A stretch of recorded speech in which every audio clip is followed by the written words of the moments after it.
সামনেই হচ্ছে আমার এক মামার মেয়ের বিয়ে এই এপ্রিল মাসের এন্ডে, আর সেই জন্য আমার বাবার বাড়িতে আজকে ছিল ওর আইবুড়ো ভাত। মায়েরা হচ্ছে ওর পিসি, তো সেই জন্য আজকে আইবুড়ো ভাতের নেমন্তন্ন ছিল।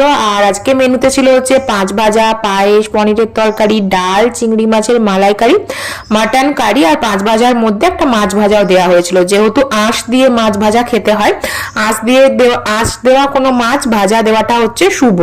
তার সাথে দই, মিষ্টি সমস্ত কিছুই ছিল। আর এই সুন্দর করে মা সাজিয়ে দিয়েছিল রূপোর থালাটাকে, দেখতে ভালো লাগছিল। আর টিনা হচ্ছে ওর নাম, টিনার জন্য একটা সুন্দর রজনীগন্ধার মালা দেওয়া হয়েছিল, কারণ তাতে একটা বেশ বিয়ে বিয়ে ভাইব আছে।